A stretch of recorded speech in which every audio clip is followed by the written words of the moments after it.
Masih ramai tentang jualan online, tapi akhir-akhir ini muncul berita lagi bahwa datang keluhan langsung dari para pedagang offline.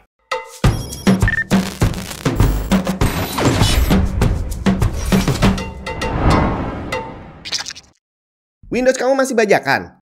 Ganti original, malulah. Karena sekarang kamu udah bisa beli lisensi Windows original pakai GoPay dan OVO di cdkeysales.com.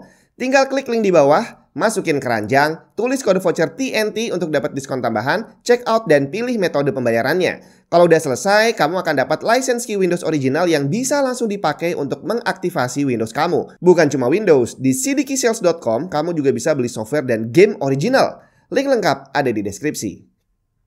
Halo, Jun di mana? Beberapa waktu lalu kita udah pernah ngebahas tentang TikTok gitu ya, yang katanya bakal dilarang di Indonesia dan mungkin di negara lain juga udah dilarang, bukan TikToknya tapi TikTok Shop-nya. Dan untuk di Indonesia sendiri katanya akan dilarang untuk melindungi UMKM. Tapi berita yang terbaru yang saya dapat itu masih berhubungan juga dengan belanja online. Ternyata sekarang muncul nih keluhan langsung dari para pedagang offline. Dan ini adalah pedagang yang punya toko, buka toko di pasar. Bukan pasar tradisional untuk beli sayur gitu ya, tapi pasar tempat kita belanja baju, belanja kebutuhan lainnya gitu ya. Contohnya pasar Tanah Abang, terus mall sebenarnya juga masuk loh, karena mall itu sekarang semakin hari juga semakin sepi. Dan dengan ramainya berita tentang TikTok akhir-akhir ini, akhirnya ya siapa lagi yang bisa dikambing hitamkan selain TikTok. Dan kebetulan tepat sebelum saya bikin video ini, saya baca berita nih bahwa TikTok Shop secara resmi dilarang di Indonesia. Dan kalau sampai ada yang nekat berjualan di TikTok, maka akunnya akan diblokir sama pemerintah. Nggak tahu efektif berlakunya mulai kapan gitu ya, apakah sudah atau nanti atau masih akan ada wacana baru lagi, saya nggak tahu. Tapi yang jelas arahnya akan ke sana. Cuma begitu muncul berita ini malah ada respon yang agak beda gitu ya dari beberapa pedagang offline, di mana mereka bilang bahwa sebenarnya masalahnya tidak segampang itu. Waduh, berarti dengan pemblokiran TikTok belum bisa menjamin bahwa toko offline akan rame lagi dong. Sebenarnya sih masalah ini udah berlangsung sejak lama ya, jauh sebelum ada TikTok Shop, tapi sudah mulai ada online shop, jadi Tokopedia, terus apalagi Bukalapak, Lazada dan segala macam itu sejak mereka bermunculan. Nggak bisa dipungkiri, akhirnya banyak toko-toko offline, apapun produknya, mulai jadi sepi, dari fashion, terus barang elektronik, sampai apalagi kalau bukan komponen komputer. Coba, di antara kamu sekarang kalau beli komponen PC, lebih sering beli di toko langsung atau beli online. Tapi, yang akan dihadapi sama pedagang offline yang jualan komponen komputer dan jualan gadget, kayaknya nggak akan separah para pedagang offline yang jualan pakaian dan sejenisnya. Kok bisa gitu? Saya ceritain dari beberapa tahun, yang bertahun-tahun sih, bukan beberapa tahun. Jadi waktu itu kalau saya mau beli komponen PC, mau ngerakit PC, itu harus ke toko, karena toko online belum ada. Waktu itu jual beli lewat forum udah ada, tapi belum dalam bentuk toko yang jualan secara resmi di forum. Jadi biasanya cuma pengguna biasa, user gitu ya, yang saling menawarkan barangnya di grup gitu, di forum. Jadi saat itu toko offline masih benar-benar jadi acuan orang banyak. Termasuk untuk ngeklaim garansi, user itu biasanya nggak punya akses langsung ke distributor. Jadi mau nggak mau harus lewat tokonya. Karena informasi tentang distributor itu masih belum seperti sekarang ya, dimana kita tinggal tanya ke orang lewat forum, langsung dijawab kantornya di mana, kontaknya, nomor teleponnya berapa, nomor WhatsAppnya berapa, itu udah langsung tersebar. Tapi zaman dulu nggak bisa, bre. Tapi begitu muncul ada Tokopedia, begitu muncul marketplace lainnya, terus habis itu sharing informasi jadi sebebas sekarang. Kita bisa tanya ini distributornya siapa, kantor cabangnya di mana aja, terus kita juga bisa datang langsung ke distributor dan akan dilayani dengan baik walaupun kita bukan toko.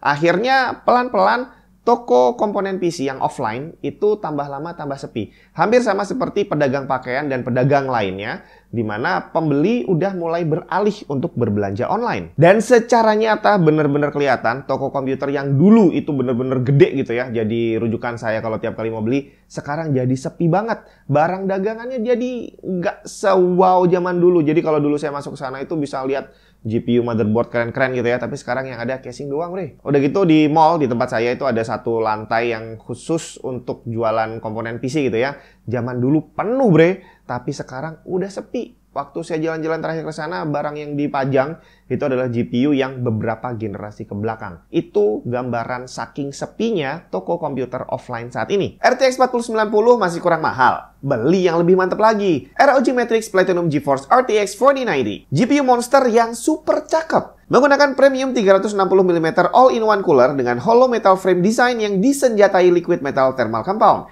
akan membuat GPU ini adem dan silent. Pemasangannya simple banget dengan daisy chain fan system. Soal tampilan, lihat aja sendiri.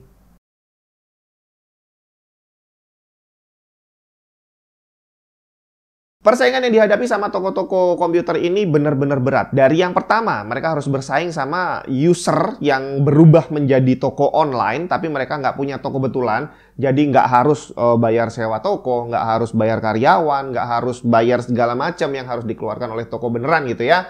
Dan akhirnya para user ini bisa menjual barang dengan harga sedikit lebih murah dibandingin toko betulan. Terus yang kedua tantangannya datang dari distributornya sendiri yang juga ikutan jualan online, bre. Dan distributor ini juga akan bersaing lagi sama brandnya langsung, di mana brandnya ini juga bikin official store sendiri. Jadi gimana dong? Brandnya punya toko sendiri, distributor yang harusnya nih mensupport brand juga bikin sendiri, terus pedagang yang harusnya membantu distributor dan brand ini punya toko dan akhirnya kalah saing juga, bre. Belum lagi sekarang kalau ada orang nanya kalau mau belanja komponen PC itu paling aman di toko apa, akan banyak yang jawab paling aman di official store-nya. Gimana nasib distributor dan terlebih lagi gimana nasib pemilik toko. Tapi perkembangannya ini boleh dibilang ya antara baik atau buruk. Ada berita baiknya, ada berita buruknya. Bahwa ternyata dunia teknologi kemungkinan akan mengalami nasib yang berbeda dibandingin sama pedagang fashion dan sejenisnya. Barang-barang teknologi, mau gadget, mau komponen komputer itu harganya relatif mahal gitu ya. Bahkan beberapa ada yang bener-bener mahal.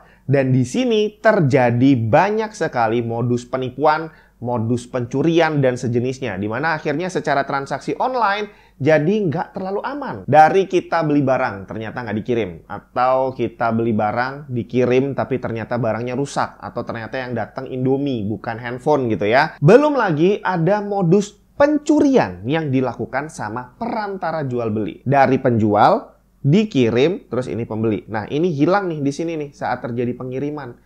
Entah hilangnya secara sengaja, entah nggak sengaja, entah memang kurirnya ada yang bandit gitu ya. Jadi beberapa waktu lalu sempat ada kasus orang beli laptop terus pakai kurir yang instan, ternyata nggak nyampe barangnya. Kurirnya hilang, nggak bisa dihubungi, dan laptopnya juga ikutan hilang. Kebetulan beberapa minggu lalu saya sendiri juga ngalamin gitu ya, ngirim komponen komputer, terus habis itu udah dikirim nih, nyampe ke kantor kurirnya, udah diupdate di statusnya bahwa barang diterima di kantor. Terus udah, habis itu nggak ada update lagi, dan beberapa minggu kemudian dikabarin bahwa barangnya hilang. Udah gitu doang. Walaupun ada asuransi, itu adalah masalah yang berbeda. Yang jelas dengan adanya kasus-kasus seperti ini, maka kita sebagai pembeli ya jadi agak deg-degan gitu ya. Karena mau berhati-hati seperti apapun, ini resiko barang hilang ini akan selalu ada. Dan sekarang zaman sudah berubah. Bukan lagi pembeli yang harus khawatir dengan adanya penjual yang nggak beres gitu ya. Tapi sekarang penjual juga sama. Mereka harus menghadapi pembeli yang nggak beres, bre. Hampir sama seperti kita mau beli takut ditipu sama penjual. Penjual pun sekarang juga sama. Mau jualan barang takut ditipu sama pembelinya. Udah nggak kehitung jumlahnya, seller udah ngirim barang, tiba-tiba si pembelinya komplain, katanya barangnya nggak sesuai, katanya barangnya rusak, katanya ini yang datang kok malah Indomie dan sejenisnya, dan akhirnya terjadi masalah di sini. Kalau transaksinya dilakukan di marketplace, memang bisa antara penjual atau pembeli itu mengajukan komplain dan akhirnya akan dimediasi sama adminnya gitu ya, untuk nanti admin ini akan menentukan siapa yang salah, siapa yang benar. Dan di sini yang akan terjadi adalah kuat-kuatan barang bukti, dan tidak sedikit kejadian di mana admin marketplace malah justru memenangkan orang yang salah. Akhirnya terjadilah penjual udah beneran ngirim barang, tapi akhirnya dianggap dia yang jadi penipu. Akhirnya udah dia kehilangan barang dan nggak dapat duitnya. Dan sebaliknya juga udah sering banget pembeli yang dapat barang abal-abal dari sellernya, ternyata yang dimenangin malah sellernya. Akhirnya pembelinya kehilangan uang dan nggak dapat barang sama sekali. Di sini saya berperan sebagai dua belah pihak, jadi saya jualan juga, beli juga, dan udah bertahun-tahun seperti itu. Dan sekarang saya sama-sama takut, mau beli online juga takut, mau jualan online juga takut. Saya nggak punya toko offline, jadi kalau saya jualan itu akan terhitung sebagai user biasa yang jualan barang. Walaupun reputasi toko udah ada gitu ya, tapi seandainya terjadi sesuatu karena saya nggak punya toko betulan, ya secara kredibilitas masih tidak akan setinggi seller yang punya toko offline. Apalagi tokonya udah gede gitu ya dan orang-orang udah kenal sama mereka. Dan akhirnya saat ini yang paling sering saya lakukan, kalau saya jualan, opsinya cuma satu, COD. Dan COD-nya saya nggak mau ketemuan di jalan, ambil sendiri ke tempat saya. Karena saya nggak mau buang-buang waktu ketemuan di jalan ternyata nggak datang bayarnya, atau nggak jadi beli, atau alasan segala macam. Saya nggak mau buang-buang waktu, jadi kalau mau ambil sendiri ke tempat saya. Dan sebaliknya, saat saya mau beli, saya juga nggak berani sembarangan beli ke user biasa. Dan saya juga nggak berani beli ke toko yang belum punya reputasi gitu ya. Akhirnya yang saya lakukan sebagai pembeli adalah saya beli dari online shop yang punya toko offline. Jadi sepertinya yang akan dihadapi sama toko-toko yang berbau teknologi gitu ya, pedagang gadget, pedagang komponen PC, itu akan berbeda seperti masalah yang dihadapi sama pedagang pakaian dan sejenisnya. Dimana ini tadi, bahwa karena barangnya mahal, akhirnya pembeli maupun penjual itu harus menghadapi resiko yang gede banget kalau sampai mereka harus ngirim. Iya bener ada asuransi, dan kalau memang bukti-bukti kamu kuat, kemungkinan kamu menang itu akan gede banget. Tapi proses untuk ngurusnya ini bener-bener menyita waktu dan tenaga, dan kita juga deg-degan nih, siapa tahu kita yang kalah gitu kan. Jadi akhirnya untuk saat ini buat saya toko offline udah menjadi pertimbangan lagi di saat saya akan melakukan transaksi jual beli, kalau mau beli terutama itu ya. Dan kalau ada toko offline yang bener-bener ada di lokasi dekat saya gitu ya, daripada saya beli online lewat dia, lebih baik saya datang ke sana karena bisa langsung ngetes barang di sana, terus bisa ngobrol sama penjualnya, terus bisa minta saran dan segala macam. Jadi harusnya toko komputer saat ini akan mulai naik pamor lagi nih. Apalagi masalah garansi-garansi segala macam, masih banyak orang yang malas ngurus garansi. Kalau kita belinya langsung di toko, ya kemungkinan besar akan dibantu sama mereka. Nah, kalau menurut kamu gimana? Apakah kira-kira toko PC offline akan mulai naik daun lagi atau tetap akan kalah sama pedagang online?